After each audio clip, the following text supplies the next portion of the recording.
Hello beautiful humans, I'm Brynn, a teenager passionate about veganism and sustainability.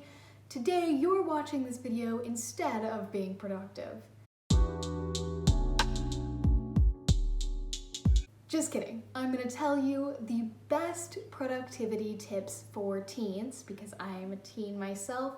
I know a lot of productivity videos come from adults who have different lifestyles, so keep on watching. And just a disclaimer, just to remind you that your productivity does not determine your worth.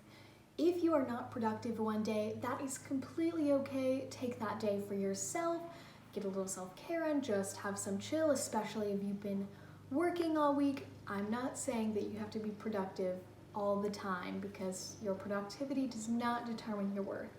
With that said, let's get right into the video. The first productivity tip I have is to have a consistent sleep schedule. I'm not saying that you have to go to bed early or even wake up early. The thing that I'm saying is to shoot to go to bed around the same time frame and try to wake up around the same time frame and try to give yourself enough hours of sleep to actually function and be productive.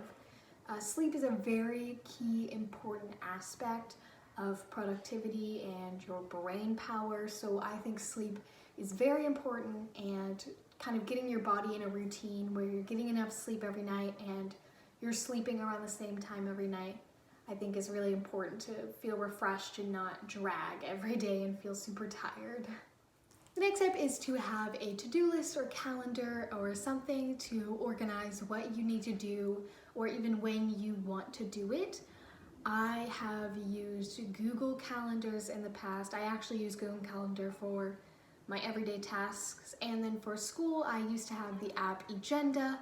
That worked very well for me. I really liked it, but nowadays I have been using Notion, which I use for my life dashboard and to plan out my school agenda, take notes, and I just use it as an all-encompassing thing, and I really love it. And I think having a to-do list of what exactly you want to do, and I love to have it where what day I'm gonna do what. So Monday I'm gonna do this, and Tuesday I'm gonna do this, and so on and so forth.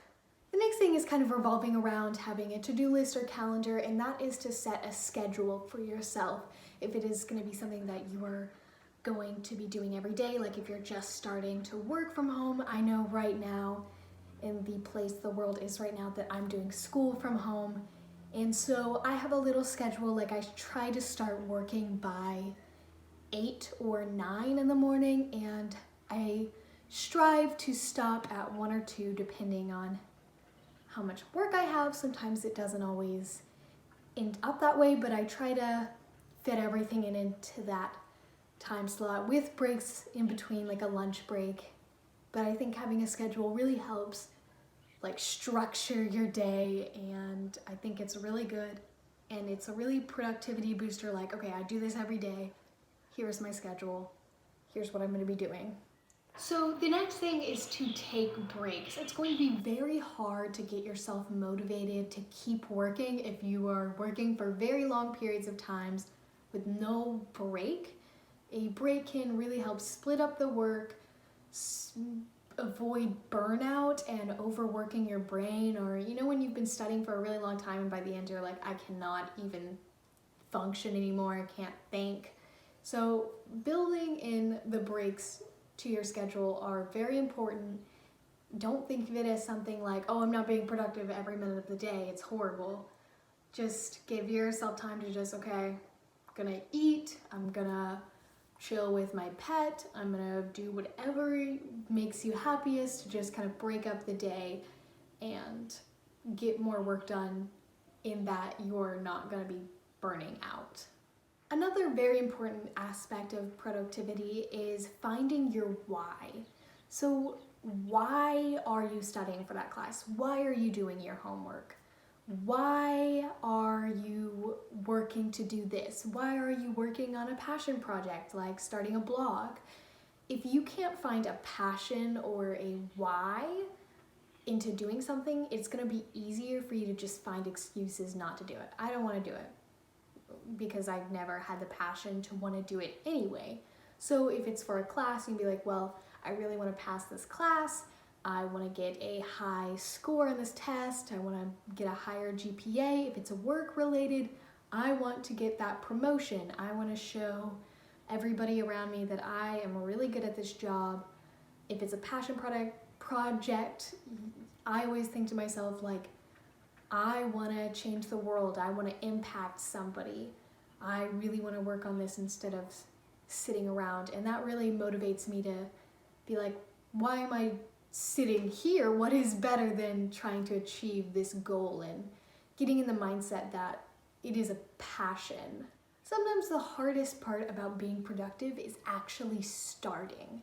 So what I like to do is set a 10-minute timer, and I'm gonna just start and work on it for 10 minutes. And then when the timer's up, I don't have to work on it. I've at least worked for 10 minutes. And usually by the time that timer goes off, I'm already in the flow. I've already started working.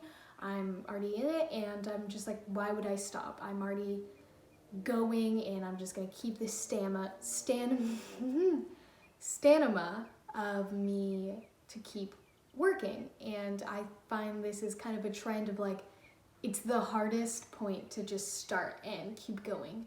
But once you've already started and you're kind of in the flow, it becomes easier to work on the thing. You are already ahead of the game of this next tip, and that is to watch a video about productivity. I know this might seem hypocritical if you're thinking to yourself, well, the point is that I want to get off YouTube. But if you watch a video about productivity, usually for me, it gets me excited to put all the tips and tricks into action, and I can actually start it. And watching someone else talk about their productivity, and usually they have snippets of them being productive, it really motivates me that I can be productive. If you don't want to watch a tip or trick video, you can also try a study with me session. I really don't want to butcher the name of it, so I'm going to put it on screen because I know I'm going to butcher how to say it. But you can put on one of those sessions, and it'll just feel so much easier to watch somebody else work, and you can work with them. The next thing is to clean or tidy your workspace. And I say this for two reasons. The first being, like, going back to what I say about starting and getting in the flow.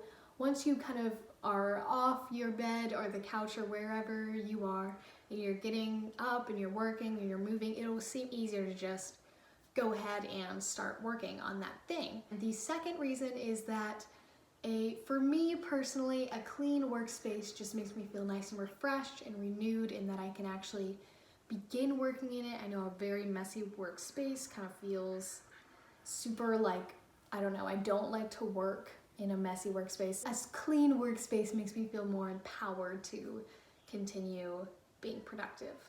This next thing might seem a little weird or stupid, but that's just to hype yourself up. And what I mean by this, instead of saying, oh man, I have to do this, maybe try rewording it and saying, oh, well, I get to do this. I am so excited I get to do this. This is gonna be so great. I'm gonna get this done, and I get to do this, and it's great.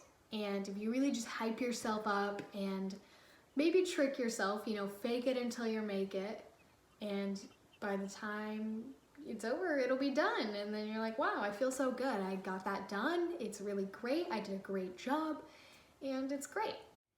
My next tip is pretty deep if you kind of think about it, and that is recognizing the privilege of being able to be demotivated and unproductive and it have no effect on your life. There are people out there that have to work every single second just to survive.